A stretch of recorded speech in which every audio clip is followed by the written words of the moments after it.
Una radio con propósito. Una radio con visión. Una radio para todos. El Libertador, 1210 AM.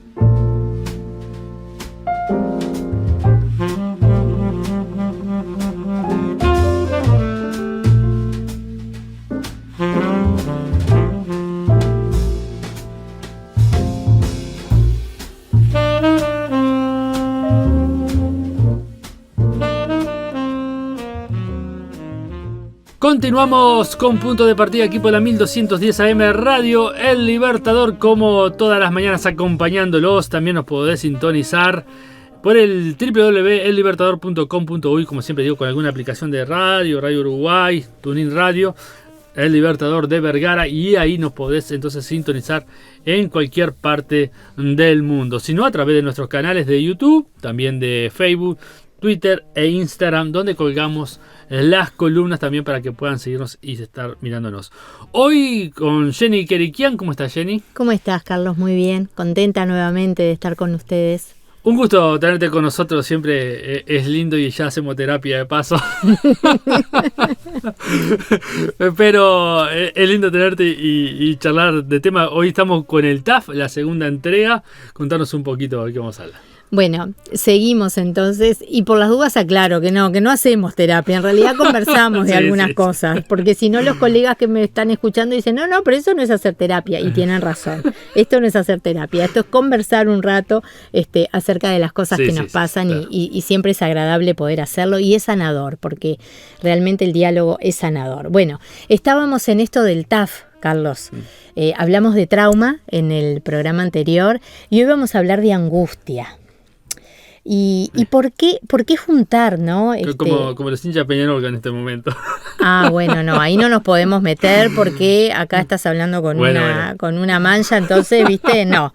Incluso traje algún color alusivo al cuadro. Bueno, sigamos entonces. ¿Por qué hablar de trauma y por qué hablar de angustia y por qué posteriormente hablar de frustración? Ahí está.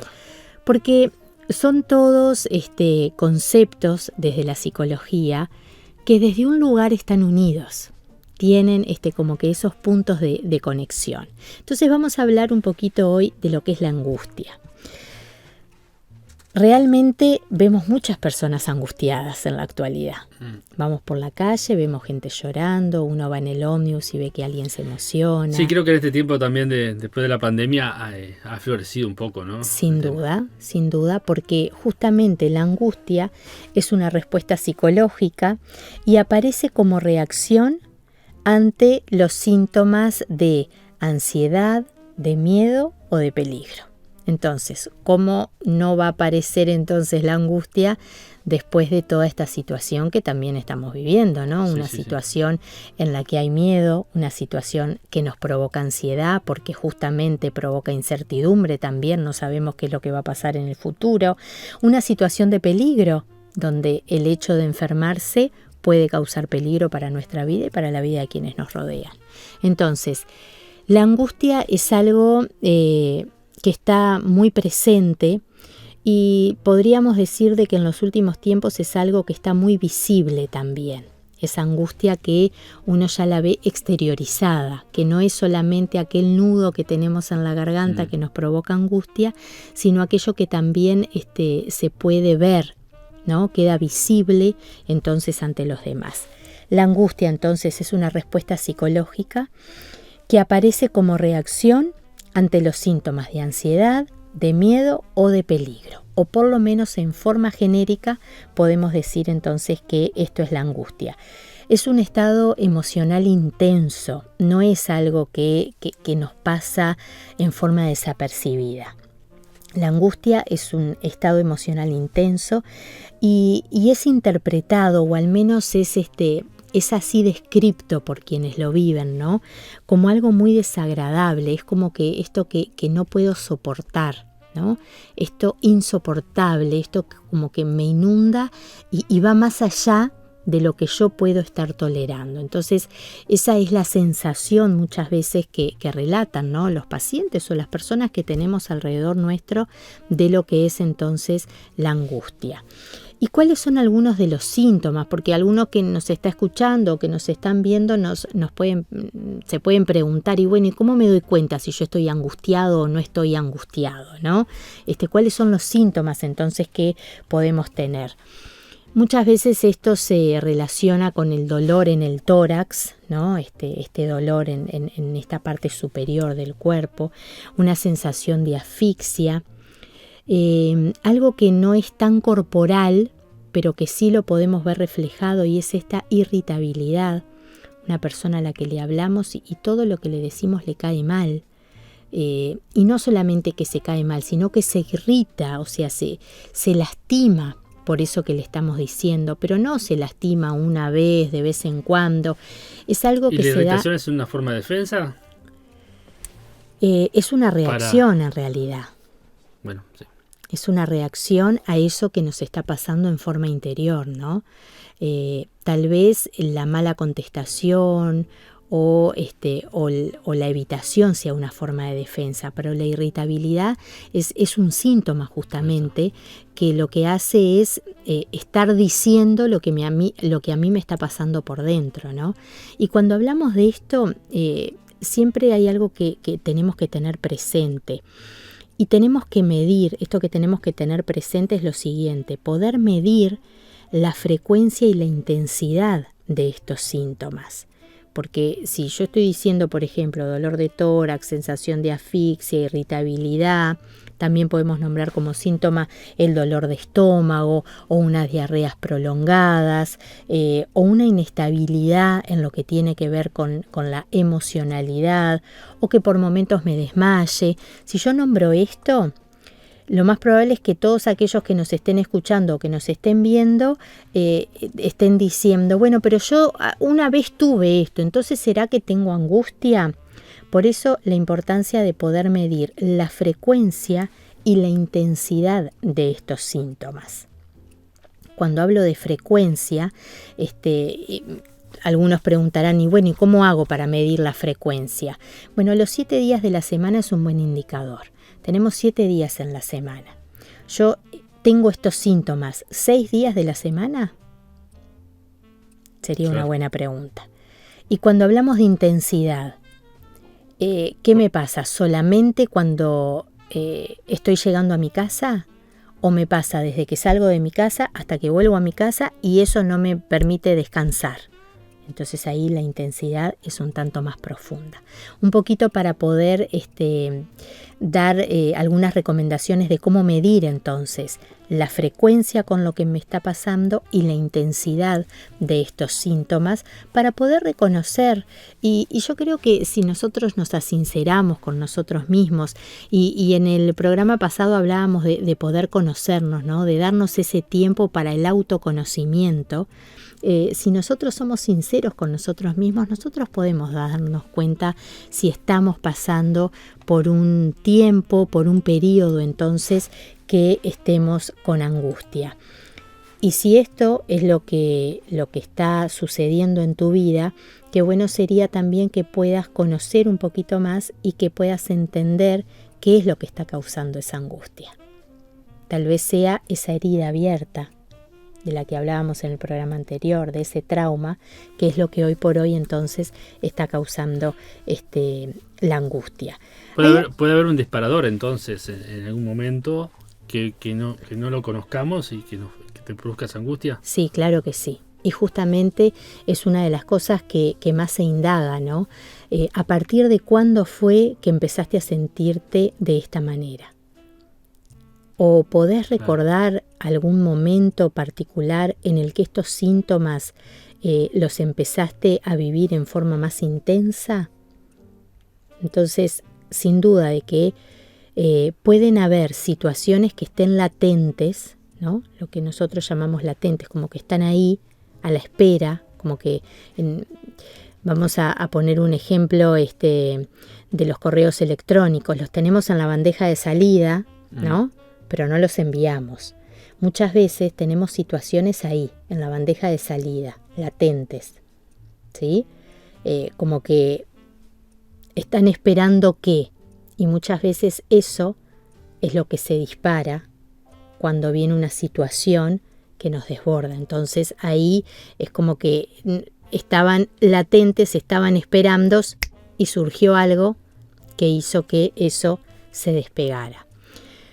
Hay diferentes situaciones y hay diferentes etapas del ciclo vital también donde estas situaciones pasan, ¿no?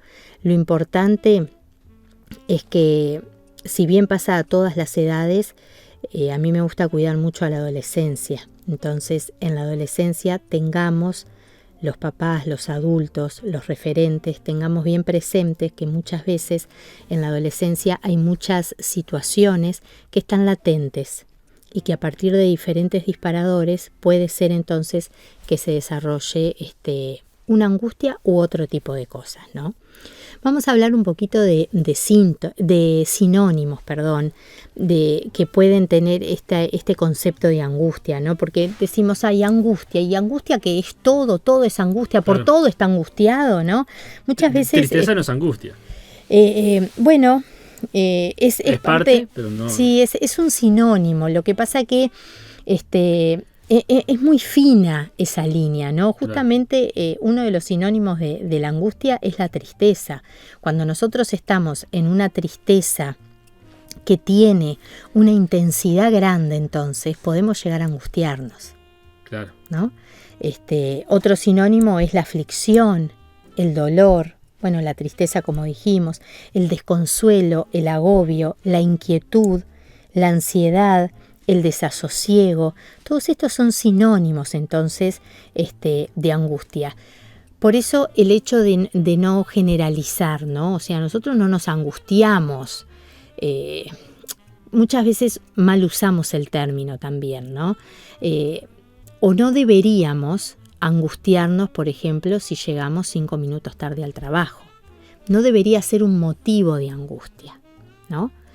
Ahora, cuando por eso hablábamos de la irritabilidad, ¿no? Y de esto como que estar muy sensible y muy hipersensible. Cuando todo es producto de angustia, significa que hay algo mayor que está produciendo eso. Y miren que bajo ningún concepto estoy de acuerdo con llegar tarde al trabajo, ni siquiera 5 minutos, pero lo doy como un ejemplo de algo que nos puede pasar en lo cotidiano, ahora con la poca frecuencia de transporte y demás, ¿no? U otras situaciones. Pero cuando eso mínimo provoca una angustia, es como que esto es algo que también tenemos que tratar de entender. ¿Qué relación hay con el suceso y la angustia que me provoca? Claro. ¿Sí? Entonces, pero daba que el hecho de llegar 5 minutos tarde al trabajo hiciera que yo me quedara con esa irritabilidad, con esa aflicción, con esa tristeza todo el día. ¿Será que fueron los 5 minutos tarde? Claro. ¿O será que había otra cosa que estaba en la bandeja de salida, que estaba latente y que... La gota que derramó el vaso. También, claro que sí. La gota que derramó el vaso. El tema es cuando el vaso ya está lleno y cualquier gotita, entonces, es la que derrama el vaso. La importancia de hoy, fijar entonces la mirada y la atención en qué se llenó ese vaso. No en las gotitas, sino en qué se llenó. Para poder liberar, para poder vaciar, para poder sanar y de esa forma vivir una vida más en plenitud, que es para lo que estamos llamados, ¿no? Si vamos a las Sagradas Escrituras, Jesús nos prometió vida y vida en abundancia. Entonces, vivir una vida con angustia no es sinónimo de vivir una vida en abundancia. Entonces, la invitación a poder conocer qué es lo que provoca esa angustia, a poder ejecutar. Recordemos de que las decisiones sin la diligencia, que la diligencia es la puesta en acción de esa decisión que tomé, entonces las decisiones, unido con la diligencia, nos puede ayudar entonces a que vivamos una vida en abundancia, a que decidamos, a que actuemos y a que disfrutemos. ¿Puede haber también algo biológico detrás de la angustia? Sí, pueden haber antecedentes que tienen que ver con lo biológico, con lo genético, y eso hay que indagarlo. Porque de ser así hay que prestarle muchísima atención, entonces hay que consultar a los especialistas en cuanto al tema y sin duda de que los van a ayudar desde otro lugar, no solamente desde la ayuda psicológica y terapéutica, sino desde otro lugar también a poder sobrellevar esa situación. Bueno, Jenny, muchas gracias entonces, un gusto charlar siempre contigo. Y bueno, hoy vimos la angustia y nos queda para la última letra entonces de esto que llamamos TAF, que vamos a hablar de la frustración. ¿Qué tema? Ay, sí, mejor ni lo tocamos, así no nos frustramos. Vamos a invitar a Sara Ley entonces. Bueno, cariño, sin más Mario, entonces nos vemos en el próximo programa.